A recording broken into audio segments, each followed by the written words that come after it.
Video games are reflections of our inner conflicts. That goes for our appeal towards them as well. For instance, if you like playing Resident Evil, you have fears in real life greater than zombies. If you're a fan of Rockstar games, you crave to be an outlaw but you can't. And if you're a Souls-like enjoyer, you're a maniac and should be committed to a mental hospital. I'm kidding, you just struggle with life itself, just like the rest of us. As many people know, Dark Souls is inspired deeply by the manga Berserk, which is about Nick Fury's struggle in a painful journey to take revenge on evil Batman. Dark Souls took this sense and created Lordran, a place where everyone struggles with life and death. Since Hollow Knight is considered a Souls-like metroidvania, we have to know what makes these games what they are. But before that, hello everyone, Old Soul here, and in this channel, I look at games as forms of art. If you enjoyed, you shall subscribe. With every new game release, there's always that one person who says it's a Souls-like. No matter how accurate these assumptions are, what makes me think is what's the beating heart of a Souls-like? The first answer that comes to mind is gameplay, and although it has some ties with our subject, let's not delve into that. In a more meaningful way, all these games have one thing in common: misery. Let's look at 3 games. There are major spoilers ahead, so be warned. First one being Dark Souls. The curse of the undead makes people lose their very minds. As a never-ending vicious cycle, undeads rise to the throne and rekindle the first flame or embrace the darkness just for it to make no difference and change nothing over and over again.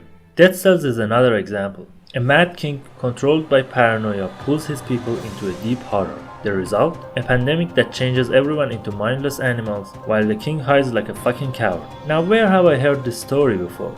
It's not every day you can play as the antagonist and you're just continuing the king's action without knowing. You're killing your own people for the sake of survival. Now who's more miserable here? That's for you to answer. Notable mentions are Blasphemous and Bloodborne, but for the sake of video's length, we won't talk about them. Now for the main event, Hollow Knight. Well, at first glance, there's no misery here, except a little pandemic infection and an angry god and a desperate king. But at least people are not suffering, they've come back to their basic instincts. But this is the tip of the iceberg, because Hollow Knight indeed has misery, or it wouldn't be a Souls-like. And that misery, as you've probably guessed it already, is loneliness. Let's start with the protagonist. The knight is on a journey to fulfill the duty it was born to, but didn't get chosen to, and it's truly alone on this path. A true savior who can end this agony and won't get any credit for it. A being created only to be a cage for a god, without any emotions and thoughts. But more on that later. I will admit that City of Tears is one of the most beautiful locations in the game, but don't you feel lonely when you walk through it? The same goes for Green Path, Dirtmouth, Crystal Cave and Kingdom's Edge. Next we got Hornet, a being like no other. She is cold and aggressive and has no one around. Her mother's mind was captive in a dream, and her father, well, he went to buy milk and some buzzsaws got in the way. He'll come back. Hornet is not even nice to the knight and believes it's the knight's duty to sacrifice itself, for it has been born for that. Maybe that's what she feels about herself, being brought to a cursed world with no one around. Going back, we got Pale King, a godlike creature on the verge of downfall. A man who was once worshipped in all of Hollownest and now is a forgotten king. Desperate times, so he engages in a threesome with White She-Hulk and Venom. The fortunate result of this healthy relationship are 100 offsprings with the purpose of imprisoning the god inside them. So he chooses one of them for it and says fuck you to the rest, then guess what? Grows feelings toward that one. He sees it like a child and now he has to sacrifice his only chance of having a family for his kingdom, only for it to be pointless and him dying all alone in his hidden palace, knowing he has failed everyone, his child, his people and himself. Now the biggest tragedy of all, the Hollow Knight. Imagine this, you have been chosen for a cursed destiny to save people you don't know.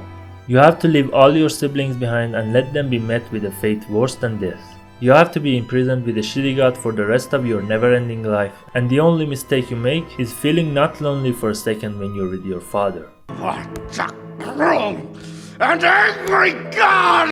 Then you have to suffer more, knowing you made things worse. So now we have to ask, what are these tabs for? To help the knight defeat Radiance? To die and end the pain? To punish itself for not fulfilling its duty? Or maybe all of them? Either way, I'm sure this ending is bad. Let this poor, helpless, love-deprived thing die peacefully, knowing it helped the knight kill the god. If you think we're done, you're as naive as Zod. We got White Lady, Quirrell, Izelda, Elderbug, Sly, Dung Defender, all alone in their agony. Oh, don't get me started on Dung Defender. Even this guy. You have a wife, bro, get the hell out of here. Loneliness is written on every bug's forehead. I mean, even all the stags are dead except this poor thing.